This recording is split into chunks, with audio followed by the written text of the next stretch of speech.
ఇప్పుడు బలము అనేది మనుషులకు అవసరమా, దేవుడికి అవసరమా?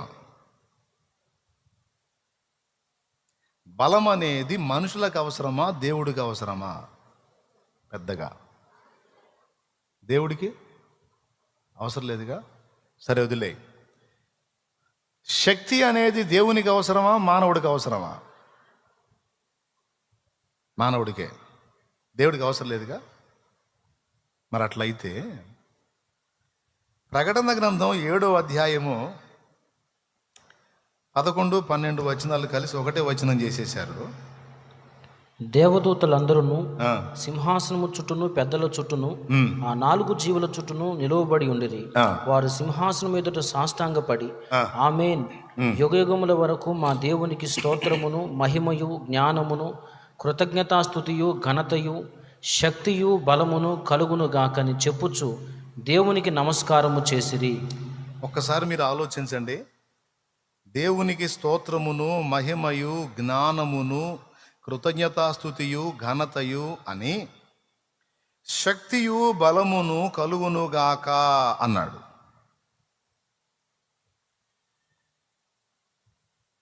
ఈ మాటను గురించి మీరు ఎప్పుడన్నా ఆలోచించారా? నేను ఇది చదువుతున్నప్పుడు నాకు డౌట్ వచ్చింది. జ్ఞానము, శక్తి, బలము అనేవి మనుషులకు అవసరం. జ్ఞానానికి, బలానికి, శక్తికి కేర్ ఆఫ్ అడ్రస్ దేవుడు. కృతజ్ఞతా స్తోత్రములు, ఘనత, మహిమ అంటే అది మనుషుల నుండి దేవునికి చెందాల్సింది కాబట్టి దూతలు అది కోరవచ్చు. మళ్ళీ ఒకసారి చెబుతా, మీకు మ్యాటర్ అర్థం కాదు ఒక పట్టాన, అందుకని. ఇప్పుడు ఘనత, మహిమ, స్తోత్రము, కృతజ్ఞతాస్తుతి అనేవి దేవుడు కలిగి ఉంటాడా? ఈ మన నుంచి దేవుడికి చెందాలా?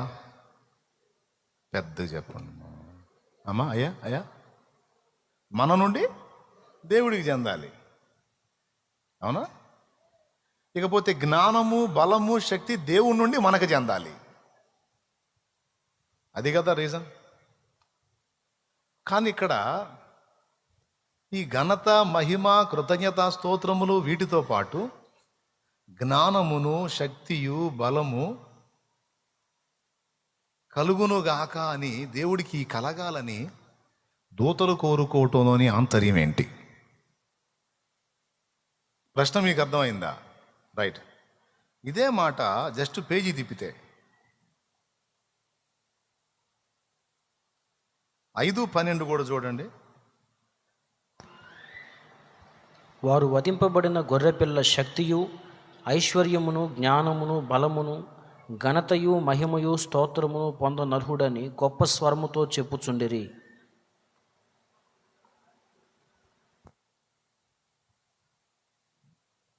ఈ మాటల్లో కూడా 3 ఉన్నాయి చూడండి.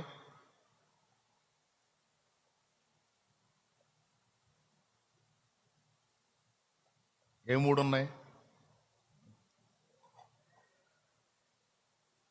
గొర్రెపిల్ల, ఐశ్వర్యమును, శక్తియు, జ్ఞానమును, బలమును, ఘనతయు, మహిమయు, స్తోత్రమును పొందనర్హుడని గొప్ప స్వరముతో చెప్పగా చెప్తూ ఉన్నారు. జ్ఞానం, బలం, శక్తి, ఈ 3 కొంచెం పక్కన పెట్టి ధ్యానిద్దాం. స్తోత్రము, ఘనత, మహిమ, కృతజ్ఞతాస్తుతులు అనేవి మన నుండి దేవునికి కలుగుతాయి. దేవునికి దేవుడు స్తోత్రం చెప్పుకుంటాడా? బాగుండదు. నన్ను నేను గణపరుచుకుంటే ఎంత బాగుంటుంది? ఎదుటోళ్ళు గణపరిస్తే అది ఘనత. నాకు నేను గణపరుచుకుంటే చూసేవాడికి కూడా ఇరిటేట్గా ఉంటుంది. అట్లాగే దేవునికి దేవుడు స్తోత్రం చెప్పుకుంటాడా? దేవుణ్ణి దేవుడు మయంపరుచుకుంటాడా? దేవునికి దేవుడే కృతజ్ఞతాస్తుతులు చెప్పుకుంటాడా? బాగుండదు. ఎదుటి వ్యక్తులు చెప్పాలి. ఆమేన్. కాబట్టి ఇప్పుడు మనం ప్రత్యేకమైన వ్యక్తులం కాబట్టి దేవుని కార్యాలు మనం చూసి ఆయన మన ఎడల చేసే మేలులను గుర్తించి ఆయన పనితనాన్ని, ఆయన జ్ఞానాన్ని, ఆయన బలముని, ఆయన శక్తిని, ఆయన చాతుర్యాన్ని గ్రహించి అబ్బా దేవా నీ మంచితనాన్ని బట్టి స్తోత్రం, నువ్వు గొప్పవాడివయ్యా, జ్ఞానవంతుడివయ్యా, శక్తివంతుడివయ్యా, బలవంతుడివయ్యా, అమ్మో అని ఆయన మహింపరుస్తుంటే అది జరగాల్సింది. దేవుడికి ఆనందం, మనకు ఆనందం. అవునా?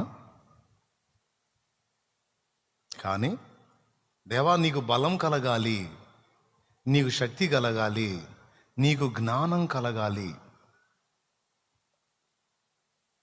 అనే మాటలు దూతలు వాడటం వెనక ఏమండి ఈ 2 సార్లు కూడా దూతల స్వరమే ఈ మాటలు పలికింది. మనుష్య స్వరం కాదు. ఈ 2 మార్లు కూడా దూతల స్వరమే ఈ మాట పలికింది. అసలు ఈ మాటల్లోని ఆంతర్యం ఏంటి? నేను అందుకున్న ప్రత్యక్షత నేను చెబుతా. భక్తులు వాళ్ళ అనుభవాలు, వాళ్ళ జ్ఞానం, వాళ్ళ ప్రత్యక్షతలను వాళ్ళు మాట్లాడతారు.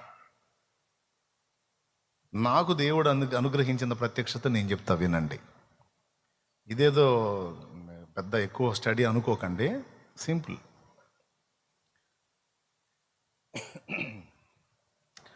మన దేవుడు బలవంతుడా బలహీనుడా? పెద్దగా చెప్పాలి. బలవంతుడైతే సువార్త ప్రకటించమని బలహీనుడైన నీకెందుకు చెబుతున్నాడు? దేవుడు బలవంతుడే అయితే సాటి సహోదరుని ప్రోత్సహించమని, సువార్త ప్రకటించమని, లేదా రక్షణ పొందిన వాడిని బలపరచమని, లేదా ఒక ఆత్మకు ప్రకటించి రక్షణలోకి నడిపించమని నిన్నెందుకు వెంటపడుతున్నాడు? దేవుడు బలవంతుడు అన్నావు కదా. బలవంతుడైనప్పుడు ఆయనే ప్రకటించుకునే పని చేసుకోవచ్చు కదా. ఎవరో వచ్చి ప్రకటిస్తే మనం తెలుసుకున్నాం, మనం ప్రకటిస్తే మరొకరు తెలుసుకున్నారు. ఇదంతా మనుషుల నుండే నడుస్తుంది. మరి దేవుడు బలవంతుడు, శక్తివంతుడు, జ్ఞానవంతుడు. కానీ ఆయన ఎందుకని మన వెంటబడుతున్నాడు? అపోస్తలులు ఉన్నారు. అపోస్తలులు పేతురు, నేను మళ్ళా చేపలు పట్టుకుంటా అని రిటర్న్ వెళ్తే పని కట్టుకొని మళ్ళా పేతురుని దర్శించి, చేపలు కాదు నాన్న పేతురు, నువ్వు నా గొర్రె పిల్లల్ని మేపాలి, నా గొర్రెల్ని కాయాలి అని రిటర్న్ మళ్ళా తెచ్చుకున్నాడు. నువ్వు బలవంతుడివి కదయ్యా, ఆ పేతురు ఎందుకు నీకు? స్థిరం లేనోడు, అప్పుడే ఆవేశపడతాడు, అప్పుడే కూలవుతాడు, అప్పుడే దేవుని ప్రవక్తలాగా మాట్లాడతాడు, అప్పుడే సాతాన్ చేత శోధించబడతా ఉంటాడు. ప్రాణమిత్తా నీ కోసం అంటాడు, గంటల్లోనే ఆయన ఎవరో నాకు తెలియదు అంటాడు. అంత చంచలంగా ఉంటుంది. ఇతడు ఒక బలహీనుడైన మనుష్యుడు. అతడేదో ఇక నా వల్లగా చేపలు పట్టుకుంటానని వెనక్కిపోతుంటే అతన్ని వచ్చి బ్రతిమలాడుతున్నావు, రా నువ్వు మనుషుల్ని పట్టే జాలరివి కావాలి, నువ్వు గొర్రె పిల్లల్ని మేపాలి, నా గొర్రెల్ని. వినండి, దేవుడు బలవంతుడే అయితే ఆయన బలంలో, వినండి, ఆయన బలంలో మనము కూడా ఒక భాగం. దేవునికి స్తోత్రం, హల్లెలూయా. ఆయన బలంలో మనము కూడా ఒక భాగం. భూమి మీద సాతాను యేసయ్యను సవాల్ చేశాడు అనుకో, యేసు ఏది నీ బలం అన్నాడు అనుకో, ఆయన తన బలంగా ఎవరిని చూపిస్తాడో తెలుసా? మనల్ని చూపిస్తాడు. అదిగో నా బలం అని. మనం పాడతాం, నా బలమయ్యున్న దేవా, నా బలమయ్యున్న దేవా, నా హృదయంతటితో నిన్ను నేనెంతో, నా హృదయంతటితో నిన్ను నేనెంతో నిరతము సేవింతు దేవా, మది నిన్ను పూజింతు దేవా, నా బలమయ్యున్న దేవా, నా బలమయ్యున్న దేవా. అని మనం దేవా నువ్వు నా బలం అని పాడుతుంటే దేవుడేం పాడతాడో తెలుసా? నా బలమయ్యున్న సంఘమా, నా బలమయ్యున్న సంఘమా, నా హృదయంతటితో నిన్ను నేనెంతో, నా హృదయంతటితో నిన్ను నేనెంతో నిరతము ప్రేమింతు సంఘమా, నిరతము ప్రేమింతు సంఘమా, నా బలమయ్యున్న సంఘమా, నా బలమయ్యున్న సంఘమా. అది మనమేమో నిన్ను సేవింతుము అని పాడితే ఆయనేమో నేను నిన్ను ప్రేమిస్తా అని పాడతాడు. ఇంతకీ భూమి మీద దేవుని బలం ఎవరు? సంఘమే.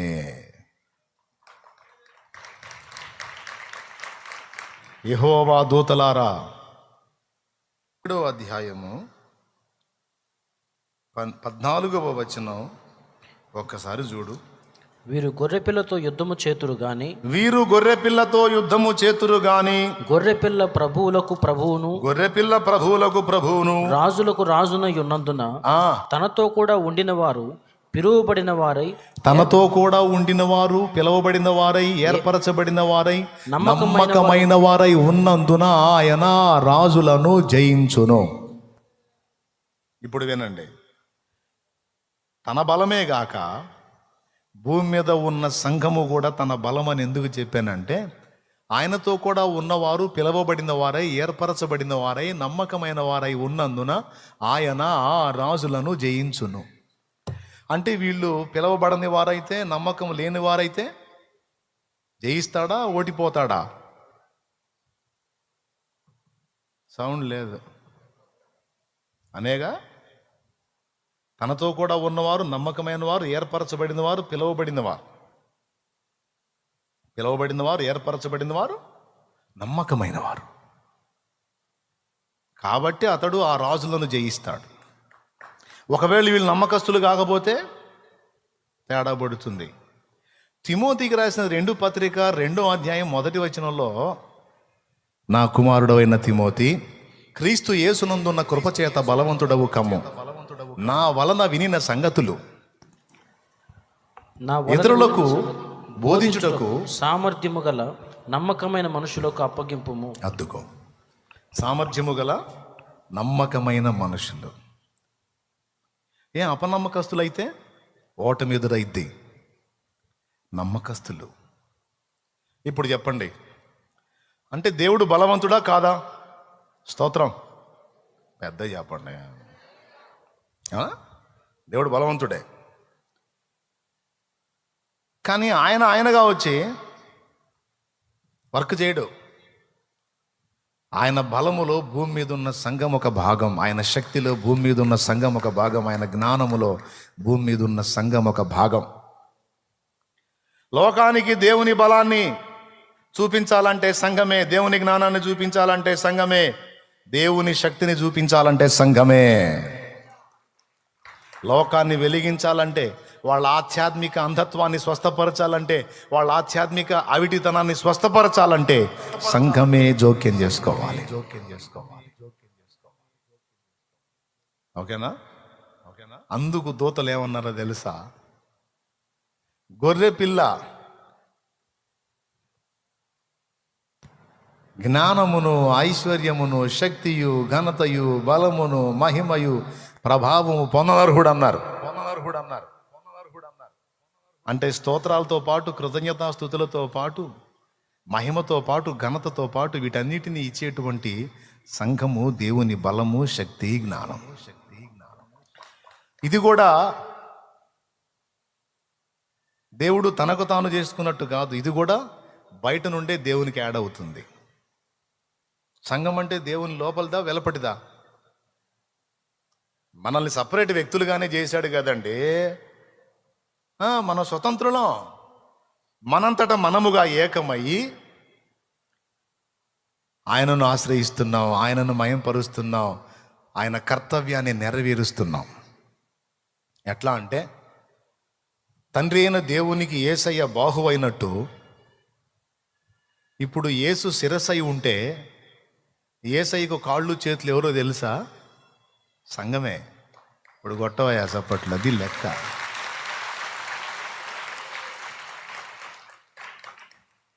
యేసయ్య సాయం చేయని ఎవరన్నా అన్యుడు దీనుడు అడిగాడు అనుకో, ఇప్పుడు యేసయ్య సాయం చేయటానికి చేయలేవాలిగా. యేసయ్య చెయ్యెవరో తెలుసా? సంఘమే. ఎందుకంటే శిరస్సు క్రీస్తు, ఇక మిగిలిన శరీరం అంతా సంఘం అన్నాడు. శిరస్సు జస్ట్ ఆర్డర్ జారీ చేసిద్ది, ఇక మిగిలిన పనంతా ఏం చేయాలా? చేతులు కాళ్ళు చేయాలా. ఎంతమందికి అర్థమవుతుందో ఏమో. ఏం చెబుతున్నారో మా పేణం తీస్తున్నాం అనుకోవద్దు, అర్థమవుతుంది కదా. ఈ గాలి చేగోడు ఆపుకొని కూర్చున్నా, మీకు రాని గాలి నాకెందుకని తిరగట్లయ్యి. మీకు ఎట్టుందో క్లైమేట్, నాకు అట్టనే ఉంది. లేకపోతే నేను చల్లటి గాలి పొంది మీకు వెచ్చడి సెగ్గొట్టిందనుకో, మీ క్లైమేట్ ఏందో నాకు అర్థం కాదు. నేను చెప్పుకుంటా పోతే మీరు బలవుతారని నేను ఆపుకున్నా. ఇప్పుడు అందరం ఒకటే క్లైమేట్లో ఉన్నాం. స్తోత్రం. కాబట్టి చెప్పే విషయాలు మీకు క్లియర్గా అర్థమవుతున్నాయని నేను అనుకుంటున్నా. ఇక్కడ ఒక పాయింట్ ఉంది, ఒక్క మొక్క చెప్పి ముగిస్తా.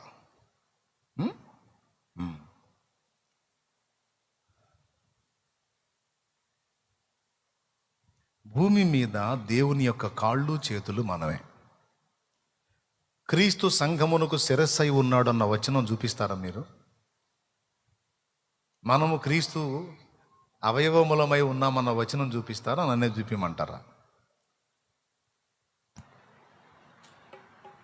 మొదటి కొరింథీ పత్రిక 12వ అధ్యాయము ఒక్కసారి తీయండి.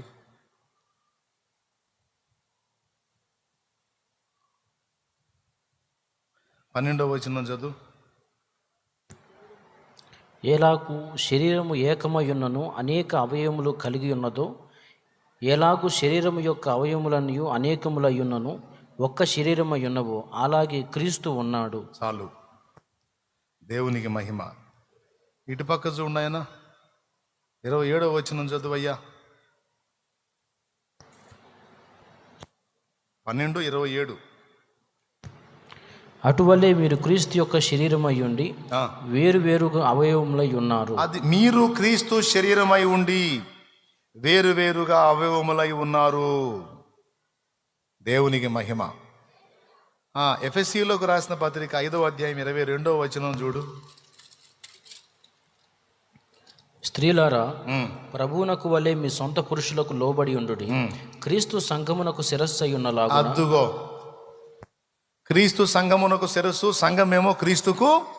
ఇప్పుడు చూడండి, నాకెళ్ళి 2 రిఫరెన్స్లు దొరికినాయి కదా.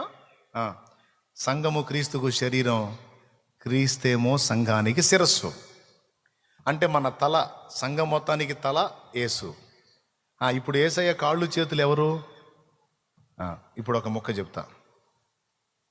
భూమి మీద ఒక అభాగ్యుడికి దానం చేయాలి, ఏదన్నా సాయం చేయాలని యేసయ్యకి అనిపించింది. అనిపించినప్పుడు ఎవరిని ప్రేరేపిస్తాడో తెలుసా? మనల్ని ప్రేరేపిస్తాడు. కొట్టొచ్చు, ఇబ్బంది లేదు. మనల్నే ప్రేరేపిస్తాడు ఆయన. అవతల వ్యక్తి మీద కనికరం పుట్టిస్తాడు, ఇవ్వాలి, సహాయం చేయాలి, వాళ్ళ ఆర్థిక స్థితికి తోడ్పాటు అందించాలనే మమత పుట్టిస్తాడు. రేపుతాడు, నా కుమారి నువ్వు చేయకపోతే ఎట్లా? నా బిడ్డ కష్టంలో ఉంది, నీ దగ్గర ఉంది కదా, లేకపోతే నిన్ను అడగను. నా బిడ్డగా, నాలో ఒక భాగంగా, నా చెయ్యిగా, కాలుగా నువ్వే ఉన్నావు. ఆ వ్యక్తికి సాయం చేయి, ఆ వ్యక్తికి హెల్ప్ చేయి, ఆ వ్యక్తిని ఆదుకో. ఆ వ్యక్తికి అన్నానికి లేదు, ఆ వ్యక్తికి వస్త్రహీనత ఉంది, ఆ వ్యక్తికి నన్ను గూర్చి తెలియదు, ఆ వ్యక్తి అనాథై ఉంది, ఆ వ్యక్తి అనాథై ఉన్నాడు. తమ్ముడా, నీతో కూడా అంతే మాట్లాడతాడు ఆయన. అలా మాట్లాడాడు చాలాసార్లు, చాలామందికి చేసావు కూడా. నువ్వు చాలామందికి చేసావు. నువ్వు ఎలా చేసావో తెలుసా? నీకు శిరస్సై ఉన్న క్రీస్తు నిన్ను ప్రేరేపించాడు. అవతల వాడికి ఇవ్వటానికి కూడా నీకు ఆ సమృద్ధి ఉండేటట్టు చేశాడు. ఇవ్వమని నిన్ను ప్రోత్సహించాడు. ఒకవేళ నువ్వు మొరాయిస్తే ఆ బలవంతుడైన దేవుడు కూడా దీనుడికి సహాయం చేసే విషయంలో బలహీనుడైపోతాడు. చూడు ఎంతమంది క్లారిటీ ఉంది. అవునా? చాలామంది బ్లస్ చేయబడకపోవటానికి కారణం అదే. దీనుల్ని, అభాగ్యుల్ని, అనాథల్ని, సమస్యల్లో ఉన్నవారిని, వేదంలో ఉన్నవారిని, పతనమైపోతున్న వారిని కనికరించడం కోసం, ఆదుకోవటం కోసం, ఆదరించడం కోసం, బ్రతికించడం కోసం, నిలబెట్టడం కోసం ఆ దీనుల అభాగ్యుల పక్షంగా యేసు నిలిచి తన బిడ్డల్ని వెతుక్కుంటాడండి. సంఘాలు వెతుక్కుంటాడు, విశ్వాసుల్ని వెతుక్కుంటాడు. నిజంగా నాలో ఒక భాగమై ఉండి నా వలె ఆలోచించి నా ఆలోచనలకు ప్రభావితమై కదిలే చెయ్యి వంటి వారు, కాలు వంటి వారు ఎవరున్నారని వెతుక్కుంటాడు ఆయన. ఇలాంటి అభాగ్యులు కనబడినప్పుడు అలాంటి వ్యక్తుల్ని చూపించి వాళ్ళ దగ్గరికి నడిపిస్తాడు. వెతుక్కుంటాడు. ఎక్కడున్నారు ఇలాంటి వాళ్ళు? నా మనసు కలిగి, నా ఆలోచనలకు విలువిచ్చి, నాలాగా స్పందించే బుద్ధి నా బిడ్డల్లో ఎవరికి ఉంది అని వెతుక్కొని అలాంటి వ్యక్తుల దగ్గరికే ఇలాంటి బలహీనుల్ని, సమస్యలో ఉన్న వారిని, దిక్కులేని వారిని, అవిటి వారిని, రక్షణ లేని వారిని, బాప్తిస్మం పొందని వారిని నడిపిస్తాడు ఆయన. చాలా ఉన్నాయి, చాలామంది విశ్వాసులు ఇళ్ళు ఉన్నాయి, చాలా సంఘాలు ఉన్నాయి. కానీ అన్నిటికీ ఎందుకు పోనీడంటే వాళ్ళు ఉండటానికైతే దేవుని పేరులో ఉన్నారు కానీ స్పందించరు. ఎవరైతే స్పందిస్తారో వాళ్ళని తన చెయ్యిగా, కాలుగా స్వీకరించి వాళ్ళని వాడుకొని ఆయన భూమి మీద ఉన్న దీనులకు సువార్త ప్రకటించడం కానీ, చేయూతనివ్వటం కానీ, ఆదుకోవటం కానీ అన్ని విషయాల్లో తన కర్తవ్యాన్ని నెరవేరుస్తాడు. ఇప్పుడు ఇలాగ దేవుడు తన కర్తవ్యాన్ని నెరవేర్చాలంటే భూమి మీద ఆయన బలం ఎవరు? పెద్దగా చెప్పండి. సంఘమే. అంటే ఎవరు? రైట్. సువార్త ప్రకటించాలంటే ఎవరు? యేసయ్య వచ్చి చెబుతాడా? నో, నిన్ను ప్రేరేపిస్తాడు చెప్పమని, నువ్వే వెళ్ళి ప్రకటించాలి. ఎదుటివారికి ప్రార్థన చేయమంటే దేవుడు వచ్చి చేస్తాడా? నో, నిన్ను ప్రేరేపిస్తాడు, నువ్వు వెళ్ళి ప్రార్థన చేయపో అని. సహాయం చేయాలి, బీదలో ఇంటో జరగట్లా, వచ్చిస్తాడా? నో, ఆ వ్యక్తులకు సాయం చేయడానికి ముందు నీకు ఇస్తాడు, మరో రకంగా నీకు వచ్చేటట్టు చేస్తాడు. తర్వాత దీనుల్ని నీ ముందుకు పంపించి వాళ్లకు సాయం చేయమని నిన్ను అడుగుతాడు. ఇప్పుడు చెప్పండి, భూమి మీద దేవుని బలం ఎవరు?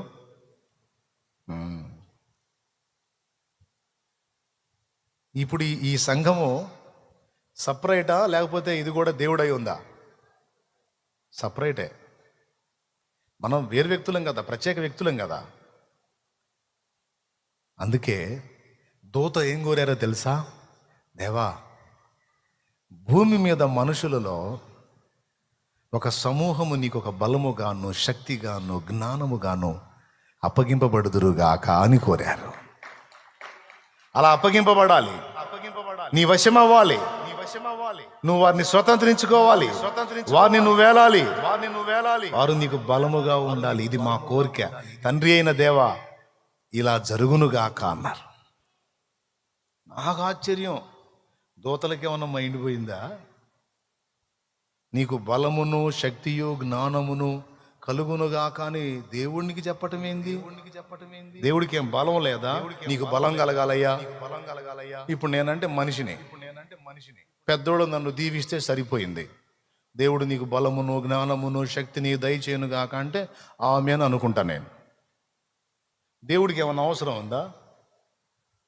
మరి దూతలు దేవా నీకు బలం కలగాలి, శక్తి కలగాలి, జ్ఞానం కలగాలని కోరటం ఏంది అంటే దాని మీనింగ్ ఏం లేదు, సింపుల్.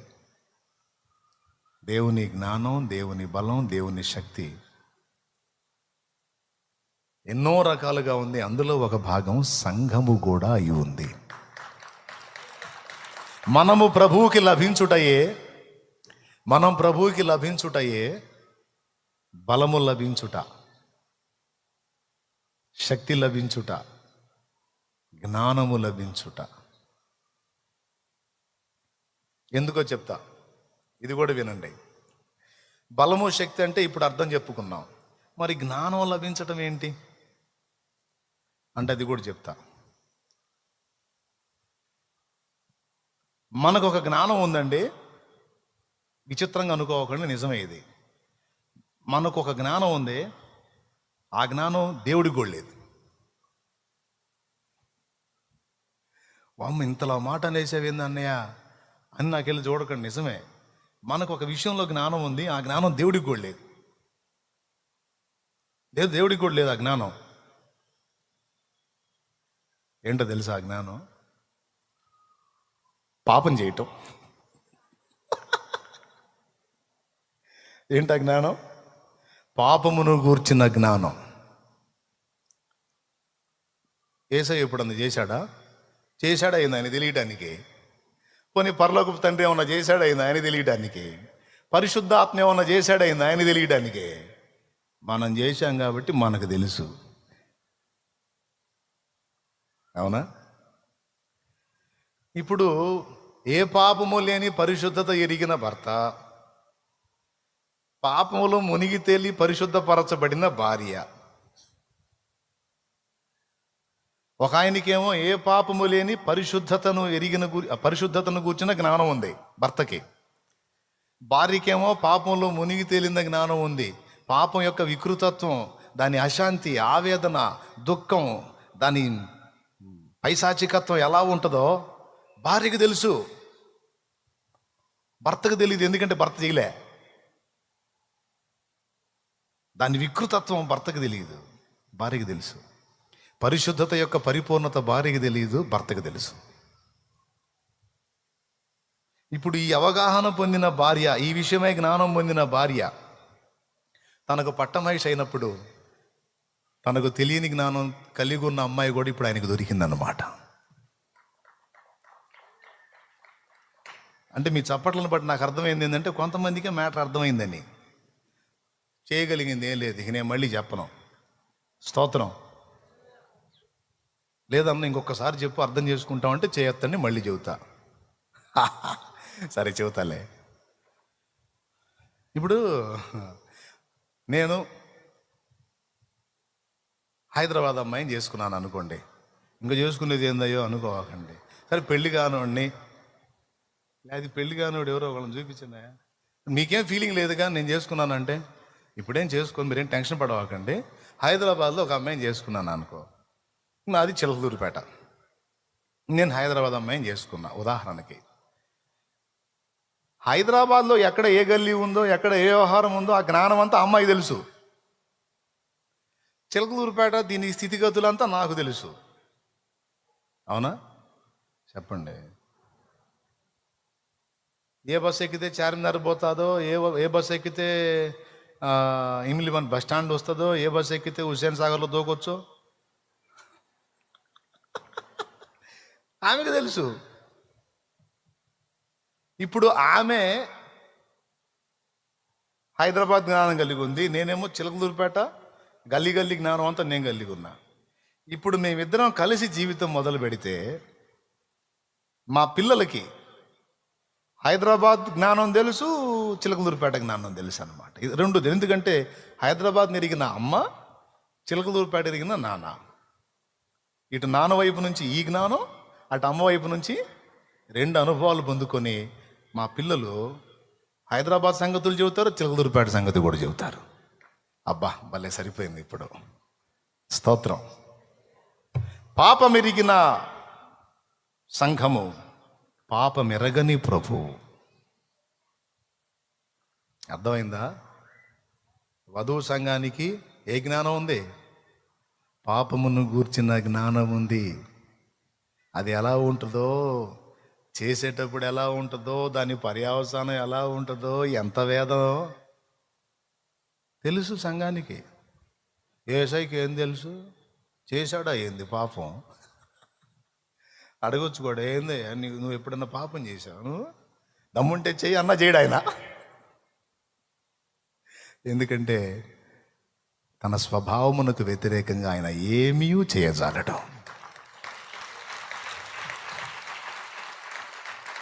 హల్లెలూయా.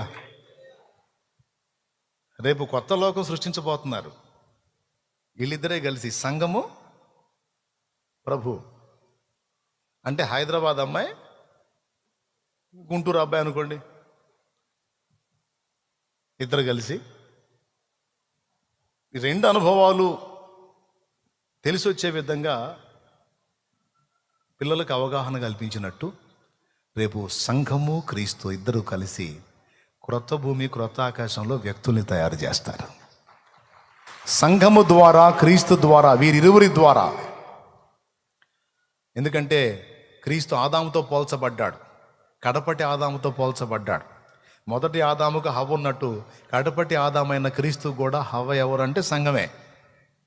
ఆ ఇద్దరి ద్వారా భూమి మీద జనాభా ఉత్పత్తి అయినట్టు రేపు ప్రభువు నుండి మన నుండి కూడా క్రొత్త వ్యక్తులు నిర్మాణం అవుతారు.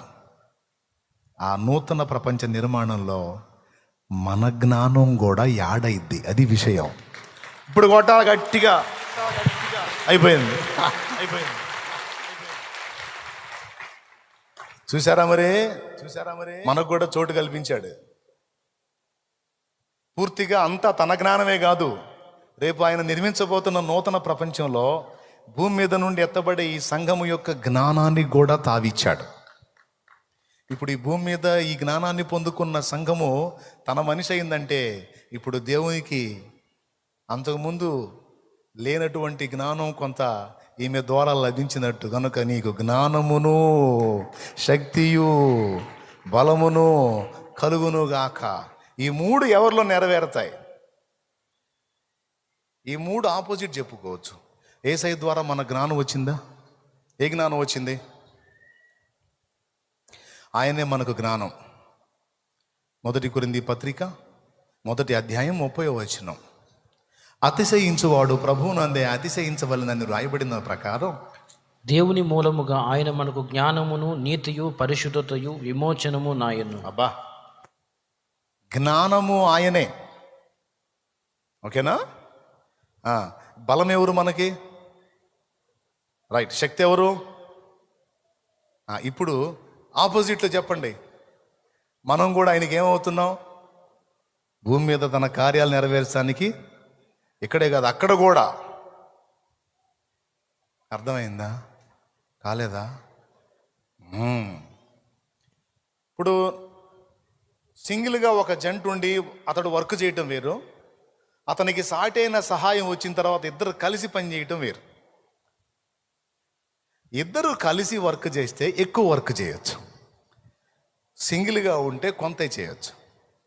యేసు ప్రభు వారు ఆయన శక్తివంతుడు, మనకు కృపనిచ్చి, మనకు అనుభవాన్ని ఇచ్చి, మనకు జ్ఞానం ఇచ్చి, మన జ్ఞానాన్ని, మన బలాన్ని, మన శక్తిని కూడా తన కొరకు వాడుకుంటాడు. ఇప్పుడు ఆయన శక్తి, ఇటు మన శక్తి, రెండు శక్తులు ఏకమై ఎక్కువ వర్క్ జరిగిద్ది. అది అర్థమైందా?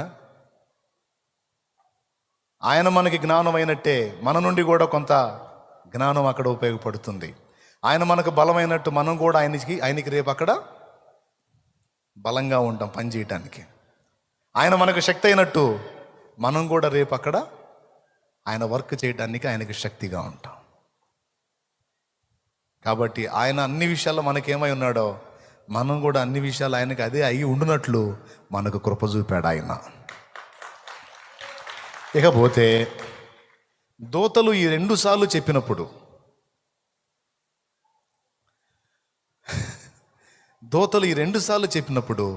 ఫస్ట్ మనుషుల గురించే వాళ్ళు ప్రస్తావించారు. మనుష్య ప్రస్తావన వచ్చిన తర్వాతే దూతలు ఈ మాట మాట్లాడారు. 7వ అధ్యాయంలో ఎవడునూ లెక్కింపజాలని ఒక మహా గొప్ప సైన్యం, సమూహం వ్యక్తులు తెల్లని వస్త్రములు ధరించిన వారై ఖర్జూరపు మట్టలు చేతపట్టుకొని సింహాసనాసీనుడై ఉన్న వాని ఎదుట నిలిచి మా రక్షణకై స్తోత్రమని మయంపరిచారు. ఆ తర్వాత దూతలు ఏమంటున్నారు? దేవునికి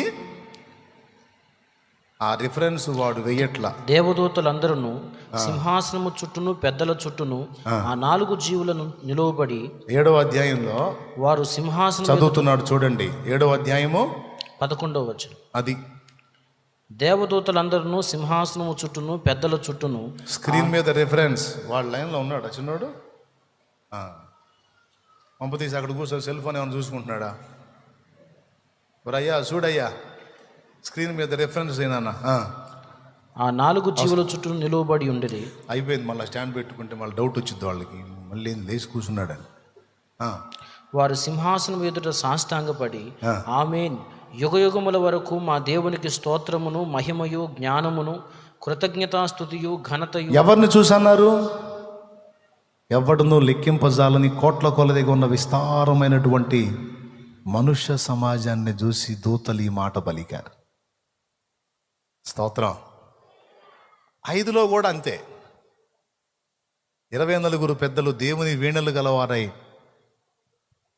భూమి మీద మా దేవునికి ఒక జనాంగమును నువ్వు సిద్ధపరిచావని గొర్రెపిల్లను గురించి మాట్లాడారు. ఆ తర్వాత దూతలు గొర్రెపిల్ల శక్తియు జ్ఞానమును బలమును ఘనతయు మహిమయు స్తోత్రమును పొందనర్హుడని గొప్ప స్వరముతో చెప్పుచుండిరి. ఈ 2 సందర్భాల్లో ముందు సంఘాన్ని చూపించి తర్వాత ఈ మాట మాట్లాడారు. చెప్పిన మ్యాటర్ ఎంతమందికి అర్థమైందో నాకైతే తెలియదు, కానీ భలే విషయం అండి. దేవునికి ఇప్పుడు భూమి మీద బలం నువ్వే. ఇక్కడే కదా, అక్కడ కూడా శక్తి నువ్వే. ఆయన జ్ఞానాన్ని ప్రచురపరచాల్సింది నువ్వే. నువ్వు పొందిన అనుభవ జ్ఞానం పరలోకంలో ప్రధానులకు అధికారులకు నేర్పాల్సింది నువ్వే. రేపు ప్రభు మనం కలిసి చేయబోతున్న ఆ నూతన ప్రపంచాల నిర్మాణంలో కూడా దేవుని కోసం వాడబడాల్సింది మనమే.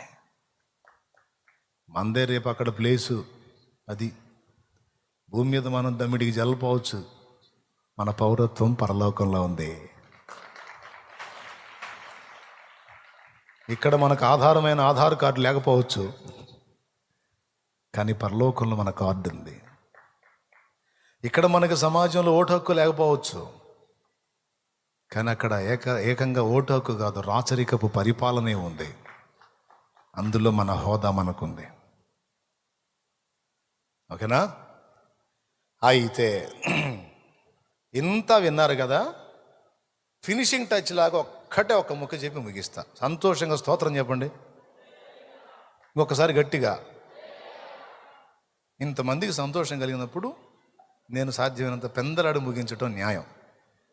ఒక్కసారి ఆ స్టాండ్ పెట్టినాను, 2 ముక్కలు. ఏం అడుగుతున్నారయ్యా, అయిపోయిందంటాడు మళ్ళీ స్టాండ్. అంటే ఈ పాయింట్ కొంచెం ప్రశాంతంగా చెప్పాలి. అందుకని ఏమండి, అంటే యేసయ్య సింగిల్గా చేస్తే జరిగేదానికంటే కూడా సంఘంతో కలిసి చేస్తే ఎక్కువ వరకు జరిగిద్ది అనేది మన క్లారిటీ ఉంది. అవునా? ఇప్పుడు సంఘము అంటే ఒక వ్యక్తేనా, అనేక వ్యక్తుల సముదాయమా? అమ్మా, ఇంకొంచెం పెద్దగా చెప్పినా ఇబ్బంది ఏం లేదు, ఎవరేం కోపడరు.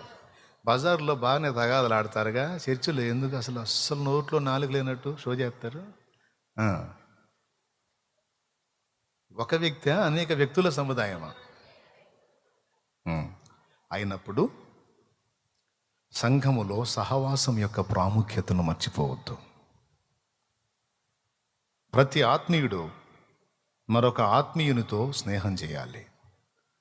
ప్రతి ఆత్మీయురాలు మరొక ఆత్మీయురాలతో స్నేహం చేయాలి. ఎవ్వరితో నేను స్నేహం చేయను, ఎవ్వరూ నాకు అక్కర్లేదు, నేను సింగిల్ పర్సన్ అని ఎవ్వరు కూడా అనుకోవద్దు. నాకెవ్వరి ఫ్రెండ్షిప్ వద్దు, నాకెవరి ఎంకరేజింగ్ వద్దు, నాకెవరి ప్రోత్సాహం వద్దు, నాకెవరి సహవాసం వద్దు, నేను వన్ మెన్ ఆర్మీ అనొద్దు. అంటే నువ్వు చాలా లాస్ అవుతావు. యేసు అంతటి వాడే నేను వన్ మెన్ అనడానికి లేకపోయింది. ఒంటరిగా ఉండటం మంచిది కాదు అన్న పదంలోకి వచ్చాడు ఆయనే. సాటి అయిన సహాయంగా మనల్ని సిద్ధపరచుకున్నాడు.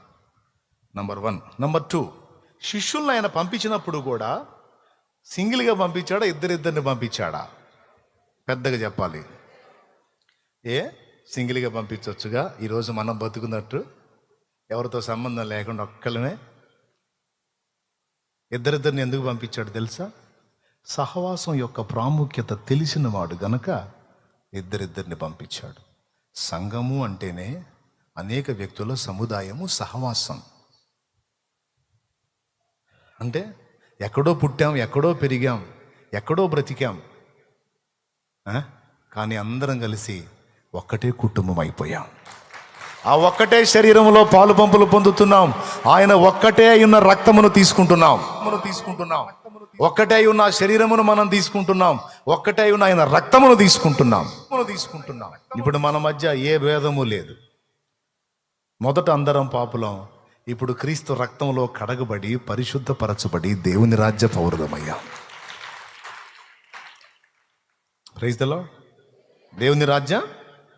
ఎంతమంది బాప్తిస్మం పొందారో, ఎంతమంది ప్రభు రక్తంలో తమ పాపాలు కడిగేసుకొని పరిశుద్ధులయ్యారో వారందరూ కలిపి ఒక్కటే ఫ్యామిలీ, ఒక్కటే కుటుంబం. కడగబడిన వ్యక్తుల విషయంలో కూడా మళ్ళా కులాలను బట్టో, మతాలను బట్టో, ఇంకా మరి దేన్ని బట్టో కేటాయింపులు, భేదాలు ఎవరైనా కలిగి ఉంటే వారు ఇంకా శరీర సంబంధులే, వారు ఇంకా పాపంలో ఉన్నవారే. క్రీస్తు యేసునందు ఇక మనకి భేదము లేదు. అందరము ఒక్కటే శరీరం అయిపోయాం. అవునా? ఇప్పుడు సంఘం అంటేనే వ్యక్తుల సమూహం, సముదాయం కదా. ఆ ఉన్న వ్యక్తులు ఎవరికి వాళ్ళు సింగిల్గా ఉండటం కాకుండా ఈ ఇద్దరు వ్యక్తులు కలిసి ఆత్మీయతను సాధన చేయటం అనేది చాలా ముఖ్యం. కొత్తగా వచ్చిన వాళ్ళు ఉన్నారు ఉదాహరణకి. ఆ నూతనంగా వచ్చేటువంటి వ్యక్తుల్ని సీనియర్స్ స్నేహంలోకి తీసుకోవాలి.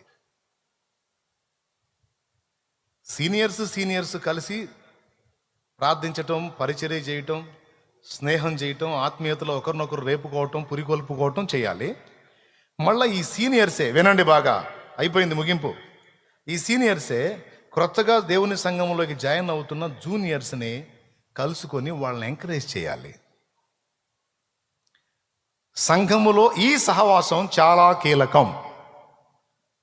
దీన్ని మనం నెగ్లెక్ట్ చేశామంటే, నిర్లక్ష్యం చేశామంటే, మన పక్కనే కూర్చొని మనతోనే కూర్చున్న వాళ్ళు శత్రువు చేతికి చిక్కే అవకాశం ఉంది.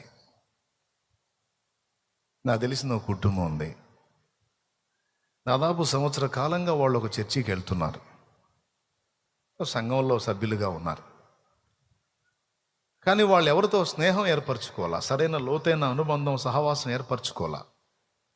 చర్చికి వచ్చారు, వచ్చిన కాసేపు దేవుడితో పరిశుద్ధులతో కాసేపు గడిపారు, అయిపోయింది. సరైన బేసిక్ వాళ్ళకి సరైన పునాది పడలేదు, సరైన ఆత్మీయుల స్నేహము దొరకలేదు. సంవత్సరం వెంబడించిన తర్వాత మళ్ళీ ఇప్పుడు లోకంలో కలిసిపోయారు. మళ్ళీ ఇప్పుడు వాళ్ళు శాపగ్రస్తమైన దాని వైపు వెళ్ళిపోయారు. ఎందుకు వెళ్ళారు అని పరిశీలిస్తే, 1 పునాది సరిగా పడలా, 2 పునాది వారికి నేర్పడానికి, మిగిలినవి వట్టివి ఇది సత్యమనే గ్రహింపు వాళ్ళకి కలిగించడానికి సరైన ఆత్మీయుడు లేదా ఆత్మీయురాలు వాళ్ళకి దొరకలా. మళ్ళా వాళ్ళు ఒక సంఘంలో కూర్చున్నారు సుమి, కానీ కూర్చున్నారు అందరితో పాటు లేచిపోయారు.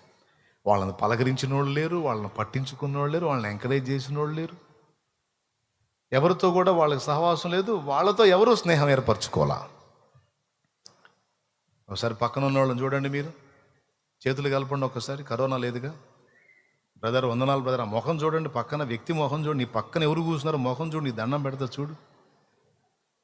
కూటం స్టార్ట్ అయ్యి 2 గంటలు దాటిపోయింది, ఇంకా నువ్వు పక్కన ఉన్న మనిషి ముఖం సరిగా చూడలా. నాకెందుకు అన్నట్టు. చూసారా? పలకరించారా? అలాగే బాప్తిస్మాన్ని గురించి నేను చెప్పాల్సిన అవసరంలా, నువ్వే అవగాహన కల్పించాలి. యేసు సువార్త సత్యాన్ని గురించి నేను చెప్పాల్సిన అవసరంలా, నువ్వే వారికి అవగాహన కల్పించాలి. ఏది సత్యమో, ఏది అసత్యమో, ఏది నిజదేవుడో, ఏది నిజమైన దేవుడు కాదో నువ్వే అవగాహన కల్పించాలి. ఇంకొకటి చెప్పనా, వీళ్ళు ఎలా ఉండి కూడా ఎందుకు లోకంలో కలిశారో మరో కీలకమైన విషయం చెప్పనా. ఆదివారం రోజు మాత్రమే చర్చికి వెళ్తారు, మిగిలిన 6 రోజులు వాళ్ళ ఇళ్ళ చుట్టూ ఈ లోకానుసారులు ఉంటారు. అర్థమైందా? మీరేంది, అసలు మన తల్లిని వదిలేశారు ఏంది, అసలు మన అమ్మ ఏం చేసిద్దో తెలుసా అసలు మిమ్మల్ని, ఆ? ఎందుకు ఇంత పని చేశారు? మీకు ఏదన్నా జరిగిద్ది, ఆ? మీ ఇంటికి వాస్తు తేడా ఉంది, మీ ఇంటికి అది తేడా ఉంది, అదేమంటే చర్చికి పోతాం మాకు ఏం పట్టవంటారు, మరీ అంత మిడిమేళం పనికిరాదు, అంత నడమంత్రం పనికిరాదు, ఎప్పుడు వచ్చినాయో ఏనాడు వచ్చినాయో ఏంటి ఆచారాలు. అసలు ఏంది ఇంత దారుణంగా తయారయ్యారేంది? ఇకేం వాళ్ళ ఇంట్లో జ్వరం వచ్చినా సరే ఇంటి చుట్టూ తగులుకుంటారు. అందుకే వచ్చింది జ్వరం. ఎందుకు? మీకు అమ్మ పెట్టింది జ్వరం అంటాడు,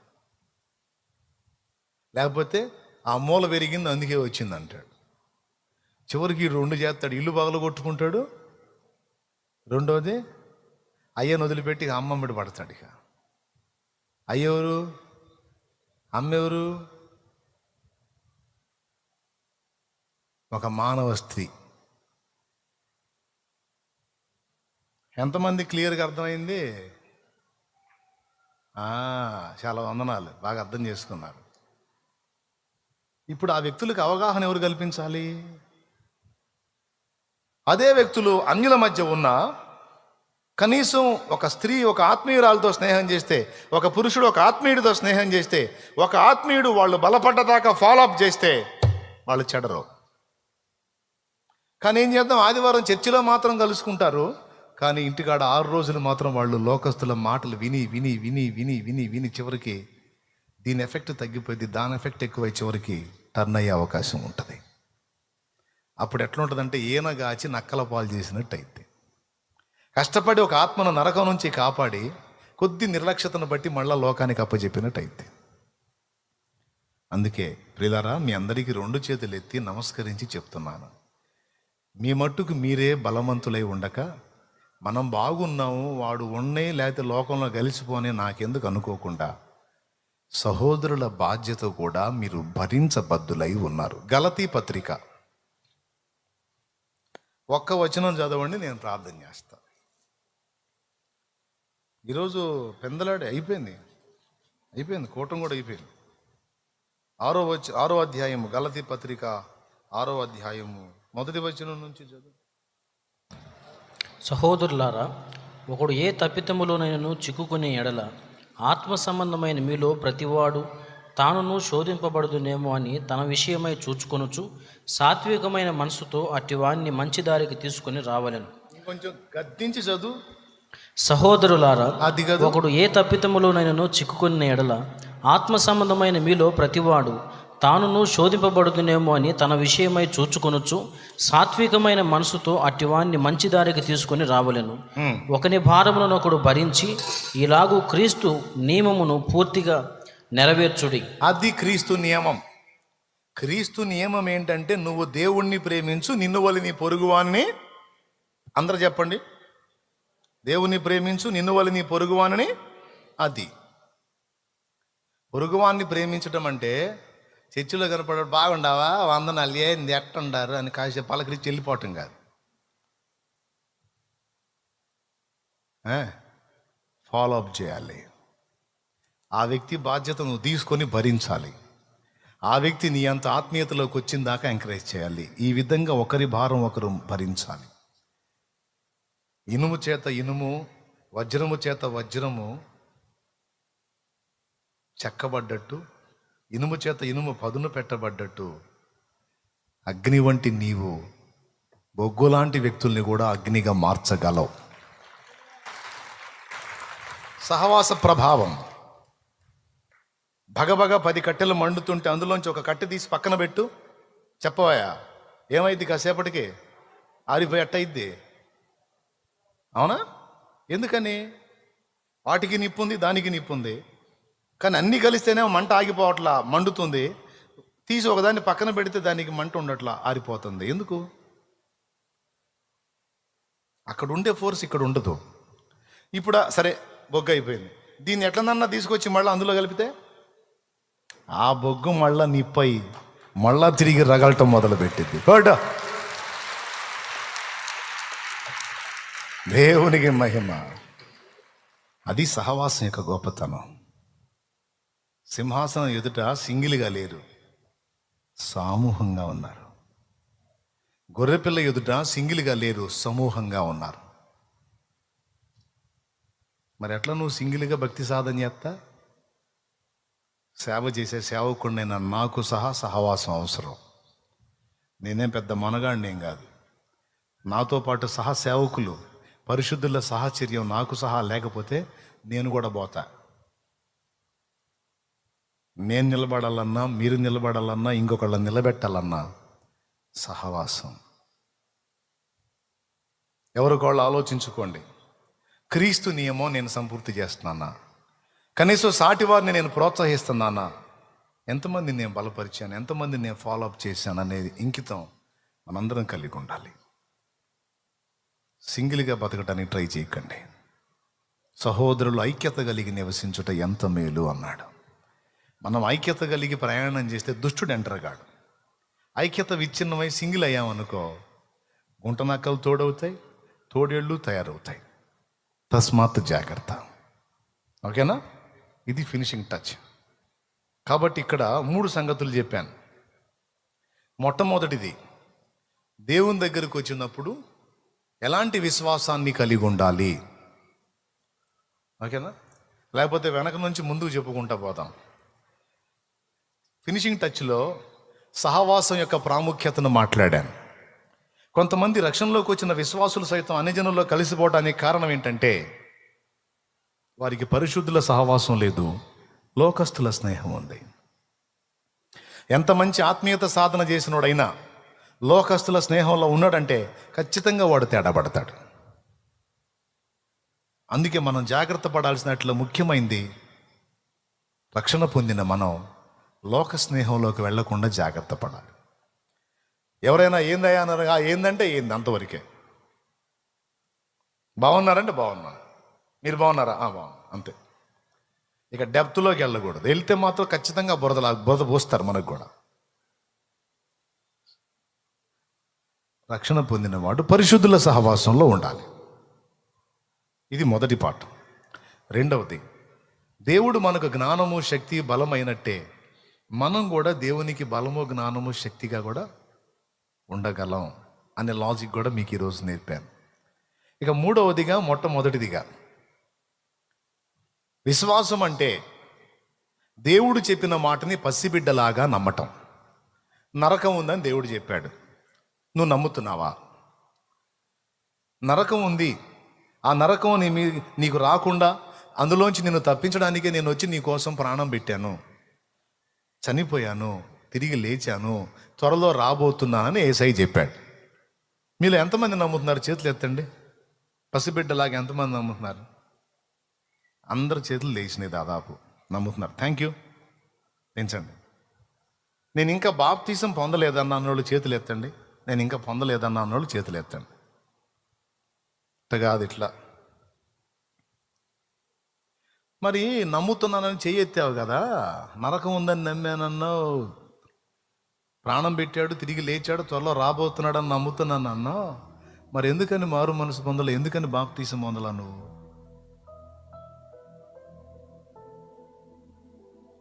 నువ్వు నిజంగా నమ్మితే ముందు జాగ్రత్త పడతావు కదా. మారు మనసు పొంది పాప క్షమాపణ నిమిత్తం బాప్తీసం పొంది జాగ్రత్త పడతావు కదా. నువ్వు అది చేయలేదంటే నువ్వు నమ్మినట్టా నమ్మనట్టా? మార్కు సువార్త 16:15-16. నమ్మి బాప్తిస్మం పొందువాడు రక్షింపబడును, నమ్మని వానికి శిక్ష విధింపబడును అన్నాడు. అపోస్తలుల కార్యములు 22.